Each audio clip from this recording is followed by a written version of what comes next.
Great, thank you very much, Chrissy. Good afternoon, everyone. Thank you for coming today. As Chrissy introduced, we are part of one of the SMMR coordinated projects, Co-Opt, and it's an interdisciplinary project. And working for the last 2 years, we can really thought about and discussed about interdisciplinarity. What does that mean? How do we do interdisciplinary research? What are the challenges and opportunities? And interdisciplinarity is something that has been maybe talked and discussed in quite a few papers as well, but it's always sort of context specific, depending on the area, depending on existing networks and other kind of variables that are there. And early career researchers have been recognized as one of those that will lead their future interdisciplinary research and might already started in interdisciplinary research projects to compare to maybe more senior level researchers that develop themselves in maybe one discipline. And I think also the interdisciplinary research training that SMMR events provide that triggered this reflection and led us to this webinar today. So today we'll be shortly just reflecting on what interdisciplinarity is, kind of defining it, telling a bit more about our project. Then my colleague Sara will tell a bit more about us, what we do in the project, how do we do it. And then my colleague Amani will talk us through the challenges, solutions, and reflections that we as a group have found, kind of identified in our meetings and work together. And we also want this session to be quite interactive. So not just us talking about our experiences, but we want to also hear from you. So keep an eye out for little QR codes on the slides, and our colleagues will put them also in the chat. So please respond to these questions, and our colleague Marta then in the end will show the results, and hopefully that will trigger a good discussion about interdisciplinarity in coastal research. When you click on the polls as well, you'll see that it will ask you to register, but please, there is also a button saying skip for now. So skip, you do not have to register for anything. There will be 4 questions. They will be activated one at a time. And you'll be, if you keep the tab open, you should be able to get to the next question once they're activated. So yeah, so that kind of leads me to the first thing, is what is interdisciplinarity? And you might hear a lot of different terms, cross-disciplinarity as well as pan-disciplinarity. But I think these 3 are kind of the main things. So multidisciplinary research is about multiple disciplines working towards common problem, but they don't share the same goals. And also they don't challenge those disciplinary boundaries. They still work within their disciplines. Interdisciplinary research crosses kind of these different disciplines, and there's different disciplines working together to achieve a common goal. It integrates knowledge and methods and sort of starts to blur these disciplinary boundaries.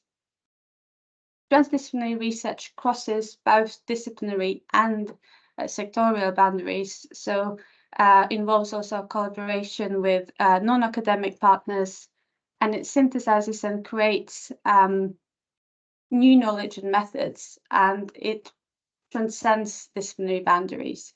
However, these terms are not very strict, and there's different interpretation because, for example, interdisciplinary research, as defined often, does not cross sectorial boundaries, but as in our project and many other projects, there is actually collaboration, strong collaboration between policymakers, practitioners, so other non-academic partners.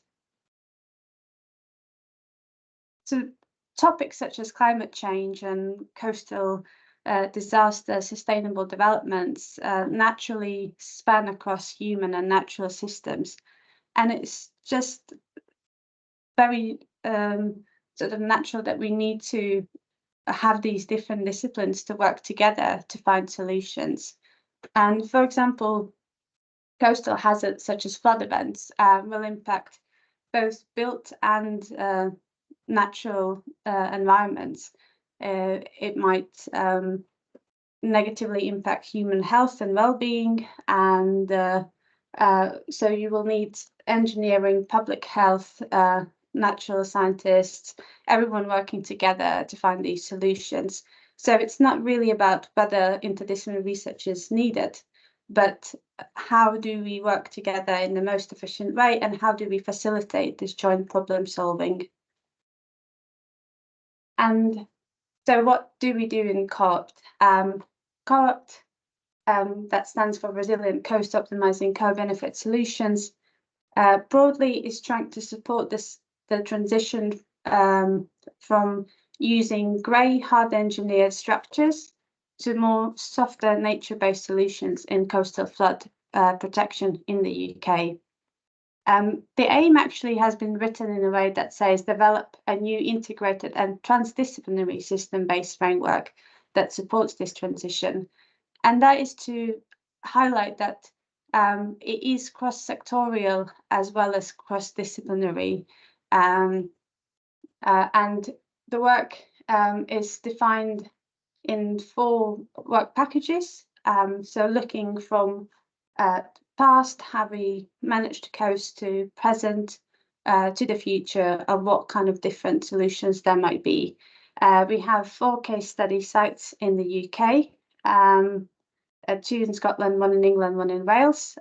You can find a bit more about the project on our website that's indicated here, or via SMMR website.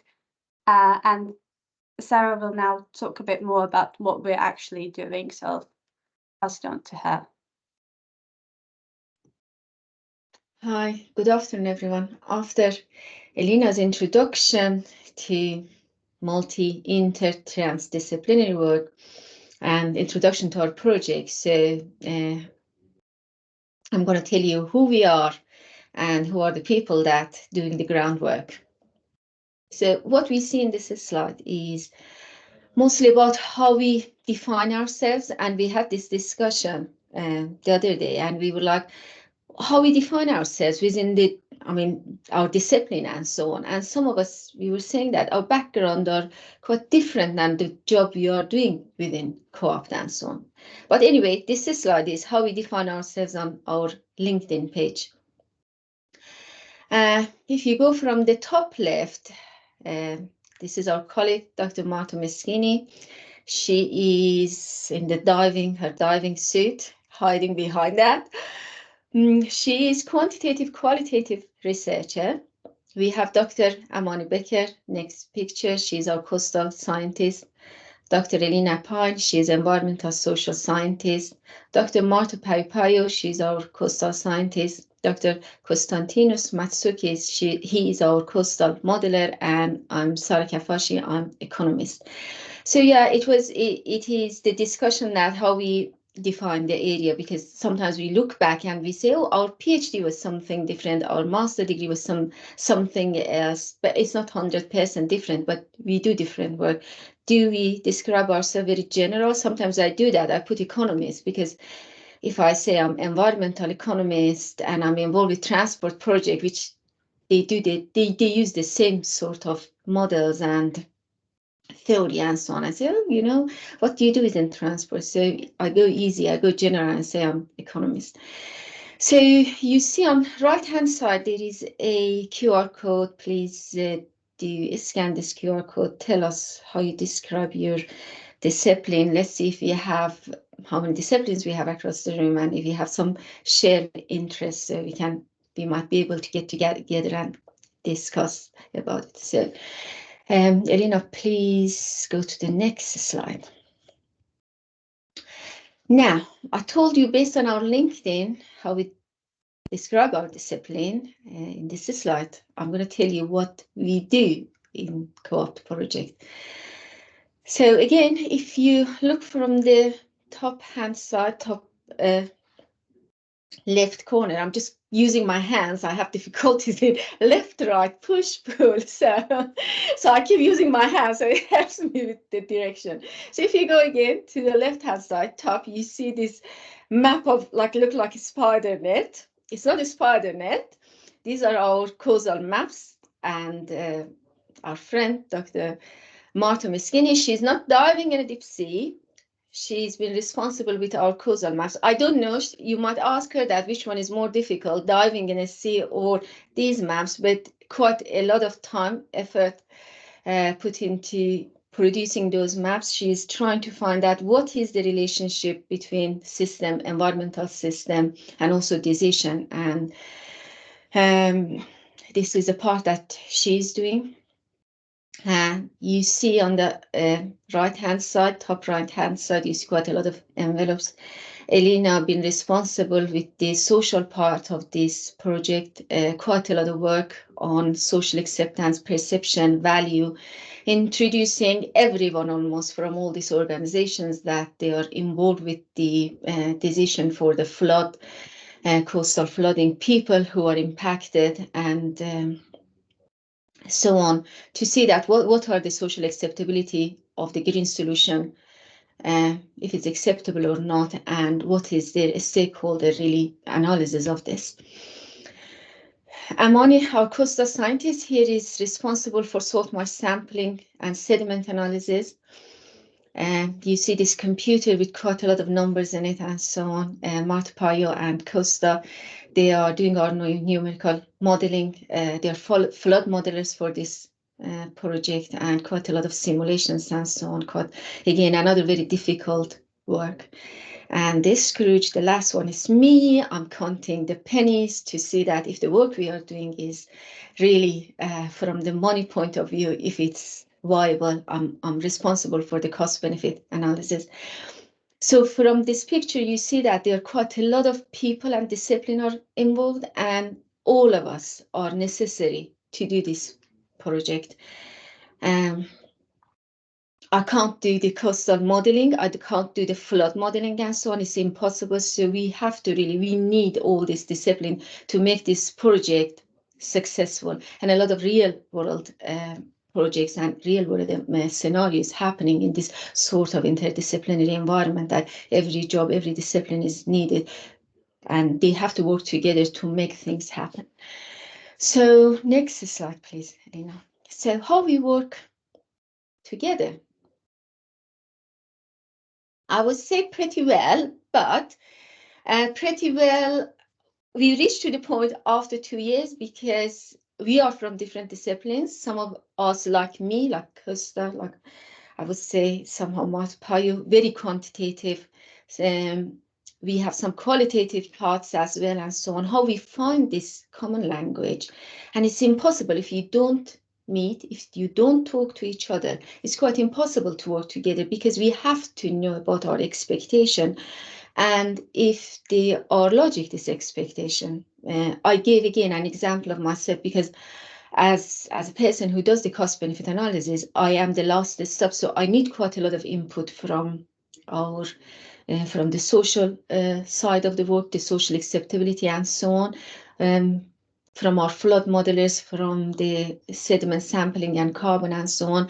So we have to have very reasonable about the time and also the sort of data we need, and it doesn't happen unless we talk to each other and say what sort of expectation we have from each other, and if this expectation can be met by people that who are expert in this area, and how we can find this common language, common ground, that almost everybody is happy. We have a fortnightly meeting with the wider Co-Opt team, with all the project leaders and so on.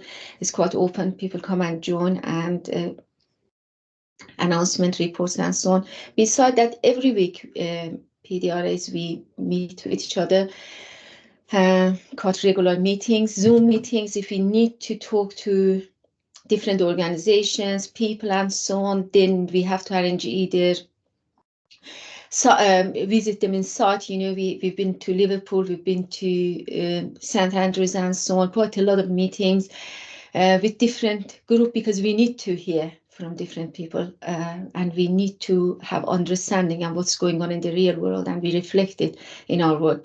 It's not all work. We have quite fun time as well. The friendships are made, and it's quite enjoyable. I would say that after 2 years of working, it becomes quite an enjoyable work environment, that we understand each other.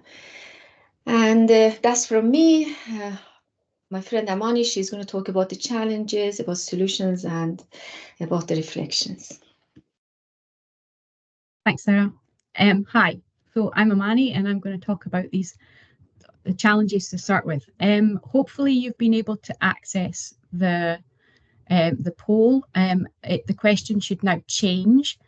So what we want to know this time is what your biggest challenge is if you are working in interdisciplinary research, which hopefully quite a lot of people on the call are. So yeah, our first box here on the challenges page. Maybe these things are quite obvious things that have been come across you know, by lots of different projects, but I think they are the main issues that we face, and so I think they bear repeating over and over again. We have these cultural differences between disciplines. We work in different ways, and that might come down to something just really basic, like the number of authors you might expect to have on a paper. So, you know, at that point, you know, for some papers, everyone might expect to be on it, and it's like, no, you can't. We're only going to have a very limited number of authors here. So the problems kind of start off at some, you know, with some really small, what might seem like some really small things. We have obviously methodological and theoretical differences, and the main one of those is whether we're using qualitative or quantitative data. For us, that's the main thing, and trying to bring these two things together, which Marta Meschini's been working on quite extensively. We also have different vocabularies. We use words differently, and we might not even know that we're using jargon that's specific to our discipline until someone else doesn't understand us. I think we all understand that there's differences just generally between science and you know, and the normal way that people speak, but there are small differences between how we use words in our different disciplines, and that can cause issues because we think we're talking about the same thing. And then there's also that general lack of knowledge of other people's fields. We all get quite buried in our own areas, and just because of our training, we can step outside those to an extent, but it's quite difficult to understand completely different ways of working, and so we need to learn about those and understand those to be able to work together. So yeah, those are our major challenges. Can I have the next one, Elina? So they also have these kind of systemic issues, just things. I mean, one of the most obvious ones is having fixed or short-term contracts, and that links into these time constraints. And actually, time constraints came up we realised that we had it in a couple of the boxes, and we had to cut it down. And I think that just points us how important that is. To successfully achieve interdisciplinary research, because of the differences between us, takes time and takes like extra time. So we really feel that any kind of limits on that, which we have obviously with contracts and within projects. There's this recognised requirement that Elina spoke about for interdisciplinary working, but the academic landscape and the structures are kind of still pretty out of sync with that. For example, issues around publishing. If you're writing an interdisciplinary paper, where does it go to? Where do we publish it? And that could impact people's career projection because they can't get their work published.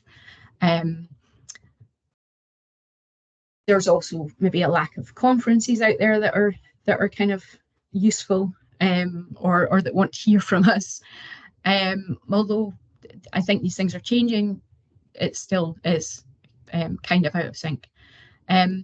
There's also issues around how other people see us, how we're seen by researchers in our own institutions and departments, where you might be on the edge of several different research communities, which could also impact on people's careers. One example I was working at the University of Liverpool for a while, and I was kind of working between, I was in the geography department, but I was working in between human and physical geography. And at some point I had someone approach me in the coffee room with the strange question, "Are you human?" Which I would definitely define myself as human, but maybe not in the way that they were thinking. This issue can lead to people feeling a bit like a disciplinary outcast, and that you're maybe isolated from having a good network, and people might therefore be kind of looking outside their institution for their network, because they might feel like a little bit on the edge within it. Next slide. So then we have the sort of issues with the way that projects are designed. They're obviously usually defined in work packages or some other word that kind of means the same thing. And if they don't take into account the different timelines for different ways of working, then and the dependency that people have on the different data sets, then that might result in a task being kind of in limbo. If there's been some, I guess, misunderstandings in the planning stages on how that works. For example, it's very different if going out on a field campaign and collecting samples and getting them analysed is a different kind of timeline for, say, a postal survey, which could take an awful lot longer to get enough information together. So if we can't match these things up, it makes it tricky to work together. I would say that the challenges that we've experienced can maybe be overcome sort of within the project when we're working together, but then we meet those challenges again when we try and present our work to the outside world. So having to explain ourselves that little bit extra and taking up more time because we're working through those challenges almost all over again. Next one, Elina. So let's go on to some possible solutions. There's another poll on this one. Hopefully people are being able to access these. So what I'd like to say to find out from people in this poll is whether you've got any possible solutions, any suggestions that you might like to make that be useful to everyone. So yeah, how do we solve these problems? So one of the main things is that we take time to share our work with other people, and that we take time to engage with that sharing and with things that might be a little bit outside of what we think we need to do, and just to take that time to try and understand a bit better what other people are doing. As Sara said earlier, we also have within our project regular weekly meetings between ourselves, just to have some more in-depth time outside the project meetings to reflect on what we're doing, to discuss any issues that we're coming up against, and to better understand each other. And that's really worked for us as a group. It's made us more cohesive, I think, and helps us understand the other disciplines a lot better. As Elina alluded to, we've also been attending different training opportunities that have been offered, especially through SMMR network. Also the networking opportunities that are offered there, to try and understand how other people working in this way deal with it and how they solve those problems, and to build connections with them to try and build an interdisciplinary community. One of the other things that we need to do is maybe be a little bit more explicit when we're talking. So just explain a little bit more, use more words than maybe we would if we were talking just within our own discipline. Next one. So, I mean, I think this is happening. How this is sort of really about how we solve some of these systemic issues, but that we need to be subject to learning from what's currently happening and how we move on from that. What can we learn from the way that we're working now, how these projects are going, and how we can reflect on that and change it for any future projects and future rounds of funding. Next one. So within the project, we think it would be a good idea if any work patches or tasks have a joint leadership with people from different disciplines, and that would help have better integration of the tasks through the project. The interdisciplinarity needs to be built into the project from the beginning, but we also have to have some sort of contingency and flexibility in how we approach things.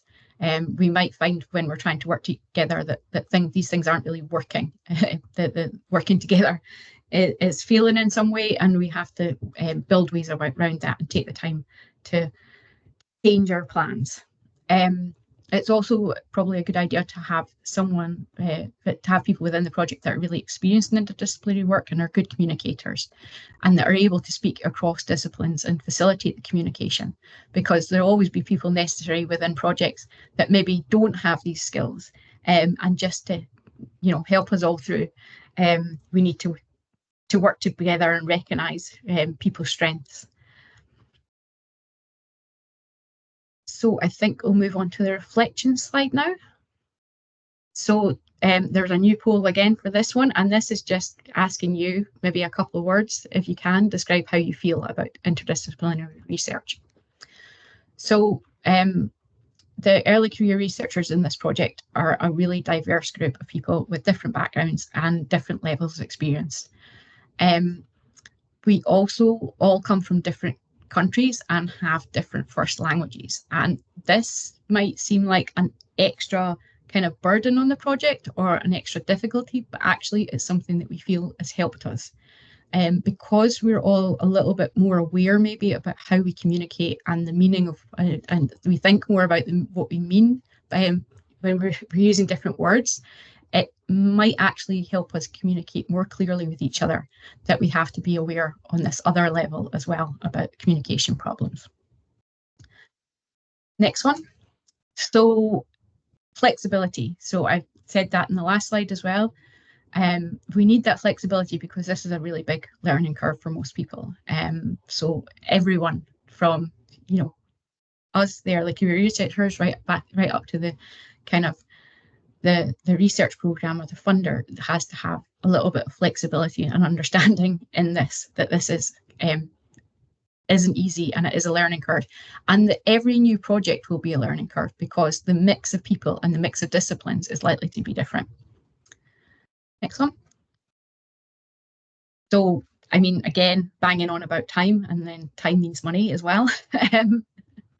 that we need that time, and that this is a growing way of working, but it's still a little bit maybe not quite understood yet, and it's in the early stages.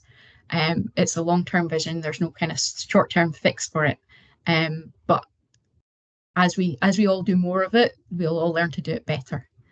Next one. So our final point, and I think Sara might have made this earlier, is that we need to champion these new interdisciplinary leaders, people that really want to work this way, and are building it into how they build their careers. And we feel that these people need to be championed by future programs. So that's it from me. I think I'm going to pass over to Marta Meschini now. Yeah, thank you very much.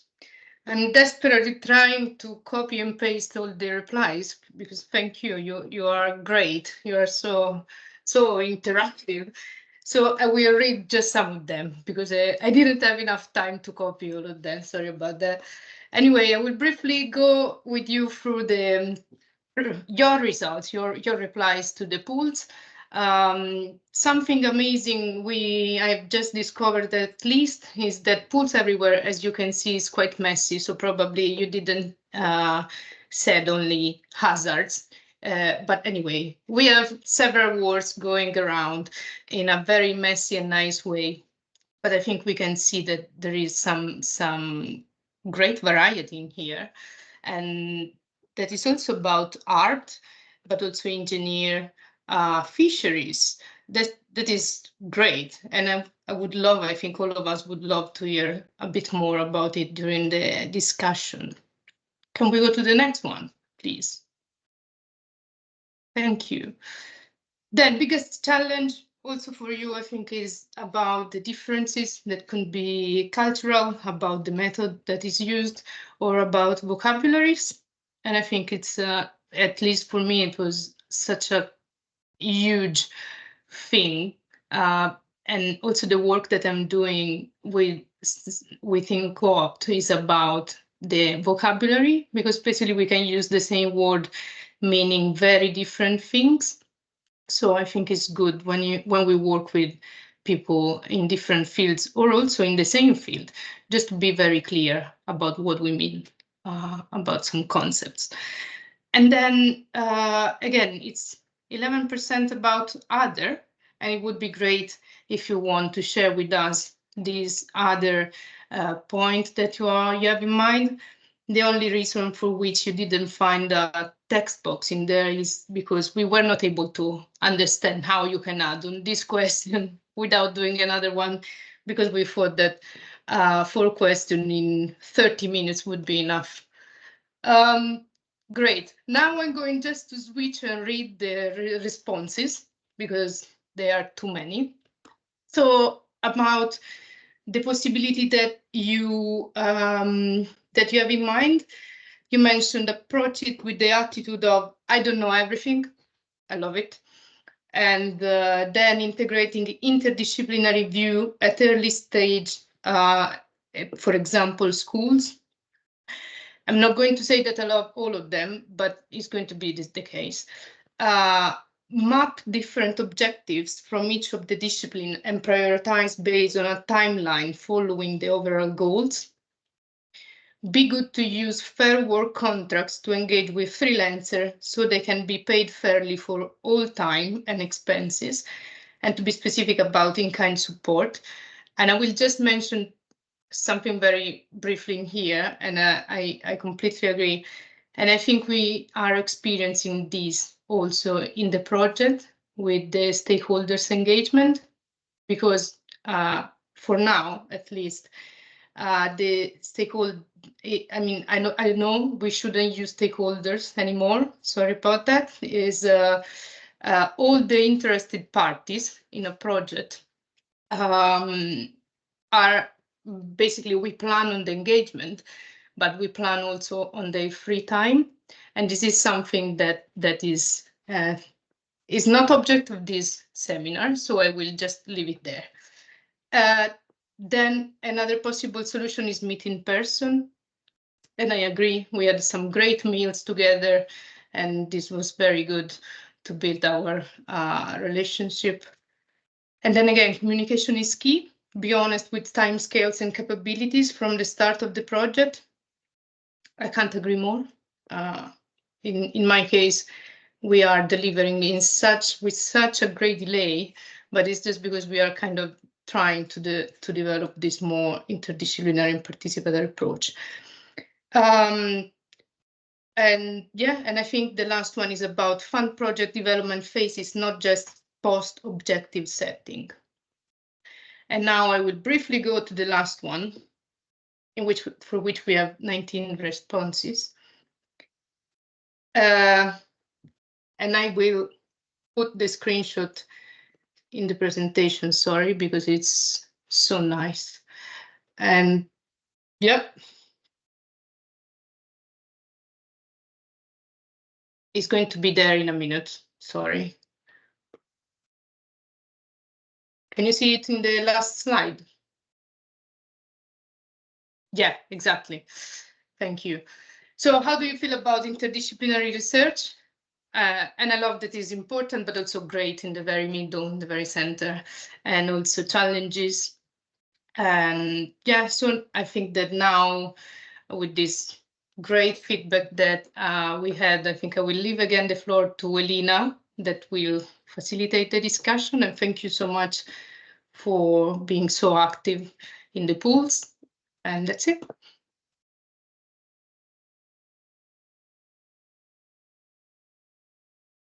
Great, thank you very much. And that's it from us. If you have any comments, questions, please ask it now. We can keep the slides up, or if you want to look at some of the results, and if you want to hear also our email addresses if you want to contact us and ask any more other questions. Yeah, we'll open the floor to questions and discussion.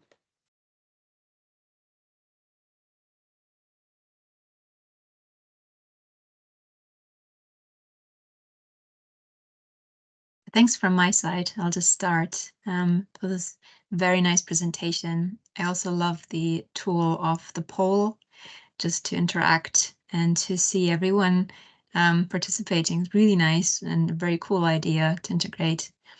I think I don't really have a question right now, just something that I think Amani said about people feeling like disciplinary outcasts.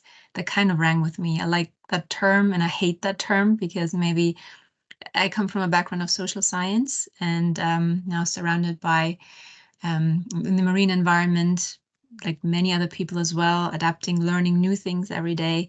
You kind of feel like an outcast, even though you're being welcomed.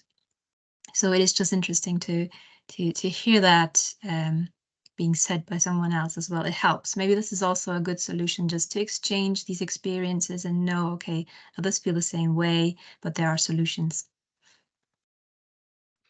Thanks, Chrissy. Yeah, I read it somewhere. I was like, just the phrase, it just jumped out at me, and I was like, that is exactly it. So really often you find yourself in a situation you're like, should I be here?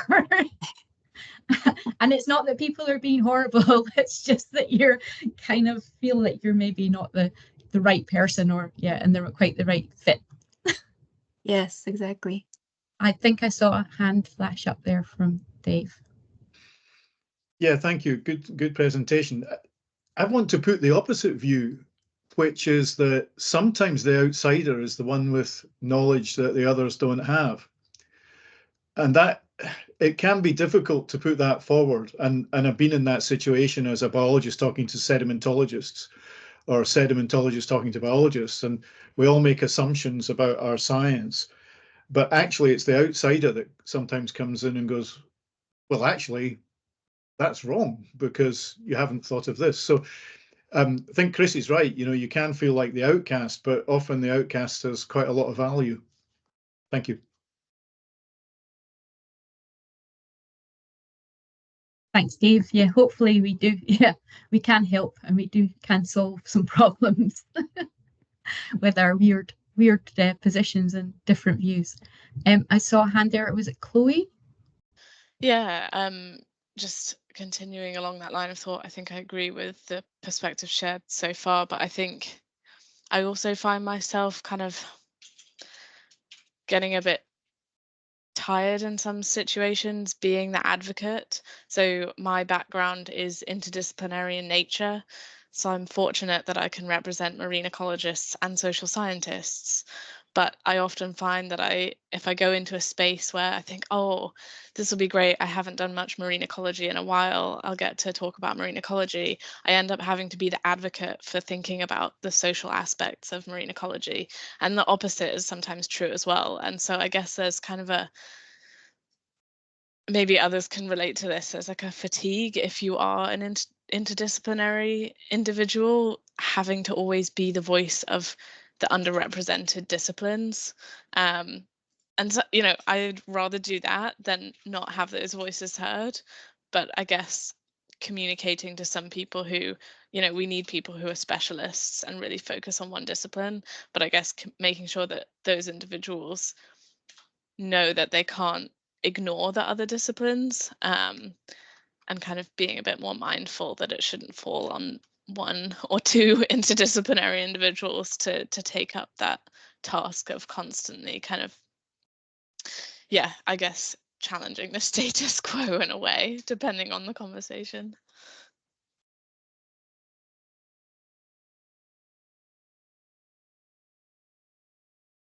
Can I add something on that? Thank you so much. It's just because, yeah, I completely agree with you, and the exercise that I mentioned before. So you saw a very messy map with lines and boxes and something like that, and it was an exercise that we did with stakeholders, and basically the take-home message is that they had some hands-on experience in how everybody of us looks at the system or at the reality, generally speaking, with different eyes and according to different background or whatever experience, job role. And as you said, I think it's just, we just all need to be there because every point of view, it's relevant. And I think when it comes, in our case, to coastal management, again, everybody should have a seat at the same table because we all have a piece of the same puzzle that can be added and to be able to manage, let's say, in a more holistic way. Yeah, so just wanted to say that. Thank you. I saw there are some hands on. Yeah, and there are some comments on the chat as well that I think that link with the advocate status of interdisciplinary researchers and that need for providing, like Catherine is mentioning, that there is a need to provide an environment in which they can write. And I guess that links also to the network aspect that SMMR provide, because that when someone in a team or in a network is tired and needs a bit of rest on that advocating, there is someone else who can pick up that role and speak up. And there are also comments about whether people think in general that it is becoming more common interdisciplinarity or if the need for it to becoming acknowledged is being more widely than before. So I don't know what people think in general. Can I comment on that? Because I think it's both actually. It's both that it's becoming more common and there are reasons for that. And I think there are two driving forces. So one is the climate change that was also mentioned during the presentation, because the climate change affects many disciplines. So there is the element of natural habitat and humans as well. But I think it's also because we are moving into an online world. And all of us in almost every discipline now, we have started working in a hybrid format. So we spend more time online. We are using Teams, Zoom, and all these platforms and social media. And so it seems that the boundary of communication, so the difficulty that the distance was posing into communication now has been lifted. And we can do things that we couldn't do before. We can work with people that we wouldn't be able to work before because we would have to meet in person. For example, we'd have to spend time and waste time from our personal work. And now that's something that we can do. So I think it's both the fact that interdisciplinary research is becoming important. And I think because of that, because there is more interdisciplinary research that will take place into the future, it has started to become more acknowledged. Thank you. I think there was one hand up. Please. Azra. Hello. Can you hear me? Yeah. I think interdisciplinary research is really vital in the sense, and we're looking at a view of the impact of on human communities, and as biologists or as science achievers, we've got to actually bring in the society aspect of things and the implications and the impact which it has on communities. So I think from that point of view, we've got to learn from the social scientists a lot, and because they can bring in a totally different perspective, but also engaging with natural, like climate change or natural disasters. And we are getting more and more into very sort of events of high intensity of flooding. And I do a lot of work in Pakistan, and the rural communities there are really impacted, and they have to be uplifted in some way or given the resources to defend themselves in these environments. So I think we have to, it's a team effort. So we have experts, say hydrologists, engineers, biologists, and also social scientists, interacting together and creating a better, result from the studies we do. So interdisciplinary research is very much needed. And we, of course, learn from each other. And I think the vocabulary is a very good example where we have different things, because I talked about indigenous communities and somebody else from a humanities background talked of it differently. So again, coming to a compromise or a standard definition, I think this is also meeting the criteria or the aims of our studies. Thank you.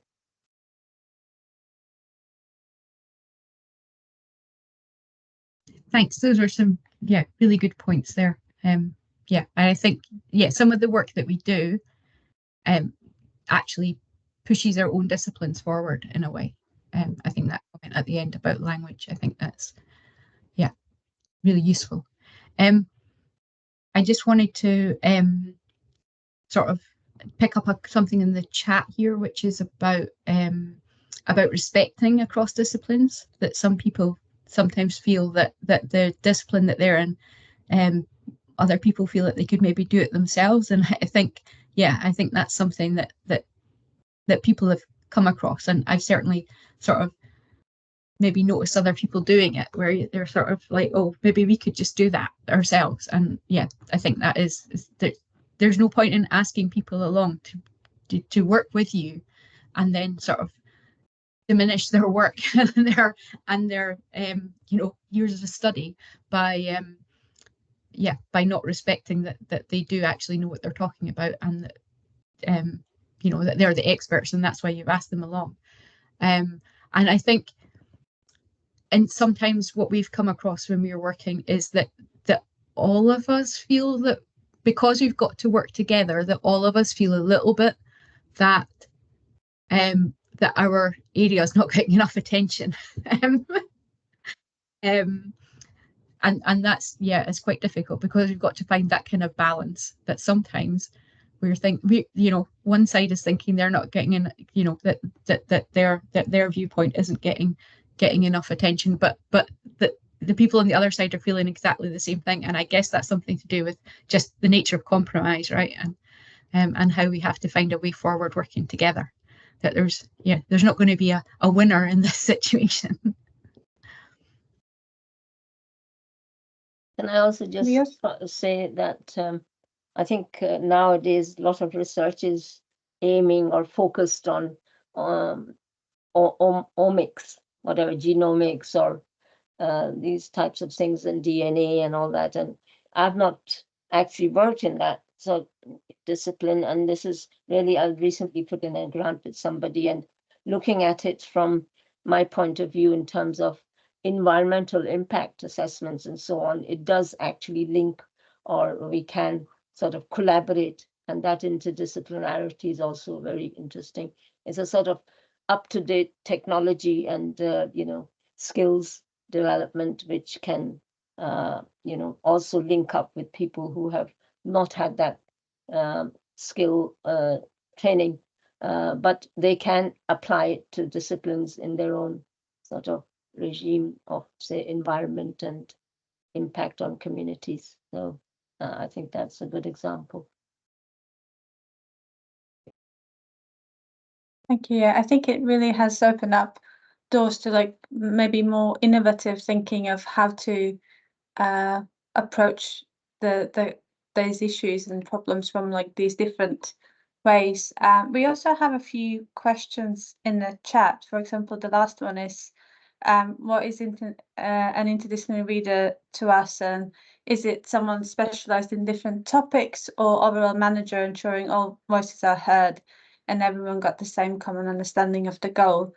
I think personally, I think it might be quite different. So there might be someone who has background and expertise in or experience in different disciplines, but it also might be someone who have maybe worked within a discipline, but is keen on learning and has been part of the project, maybe always as an expert of the particular experience, but it doesn't mean that one has to have degrees in 3 different disciplines.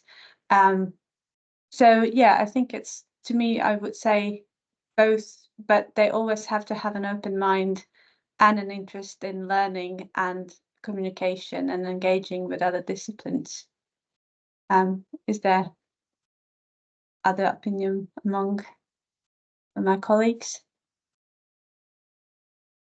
I agree. Yeah, I completely agree. I was just typing that, like, is somebody open-minded, and we don't have a tunnel vision about like seeing. I give my own example that you don't see everything from the money point of view, because when I joined this project, I was just, I'm going to model, I'm going to do the economics, you know, and that's it. But then I talked to Elina, I talked to Marta, I talked to flood modelers, and I'm completely a changed person now. So it is just this, in my opinion, is someone who doesn't have this tunnel vision, that just see their own discipline even like in 100 years time, and also be open-minded about different disciplines. It doesn't mean that you should know everything. I think also the term interdisciplinary leader is something that also is being defined at the moment. It's difficult to find somebody who has experience in different topics, or who's an expert in different topics.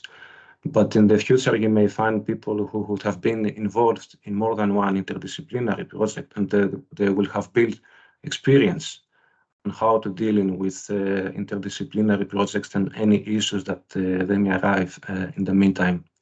So in the concept of developing interdisciplinary research, also interdisciplinary leaders is something that is being built in the course of doing this type of research. Can I pick very briefly, a couple of questions from the chat, because they are really near my heart, let's say. From Lily and Chloe, and the question is about, do universities and impactful journals give the same value to interdisciplinary leaders?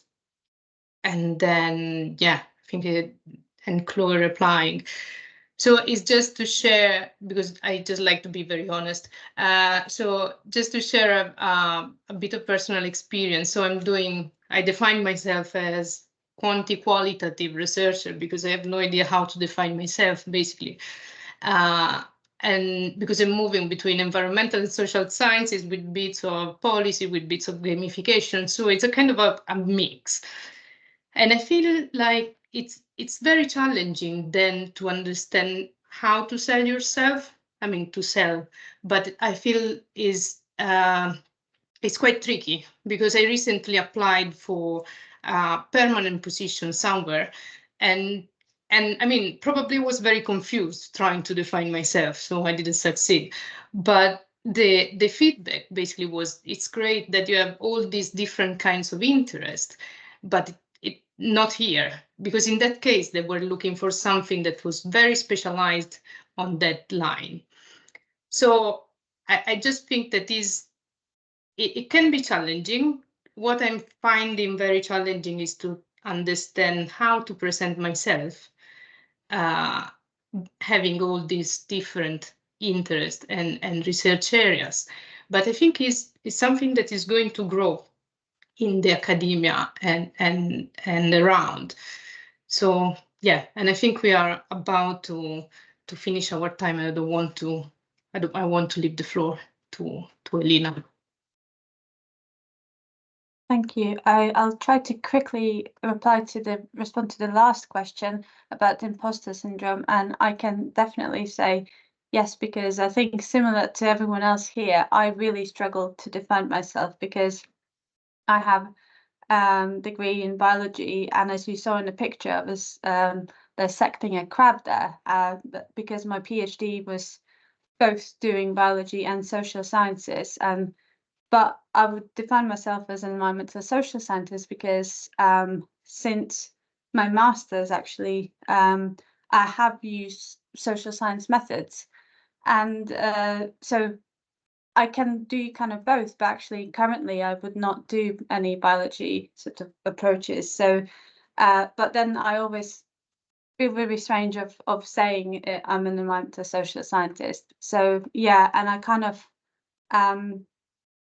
get this imposter syndrome in rooms with biologists or social scientists because I'm in between. And I think, yeah, hopefully, but I think everyone gets it time to time, as we can see in the chat. So yeah, I'm kind of rushing through because I know we have 1 minute left, and thank you very much for this really interesting chat, and we hope to maybe pick up this chat further. And if you do have any comments, please do email us, and yeah, thank you very much.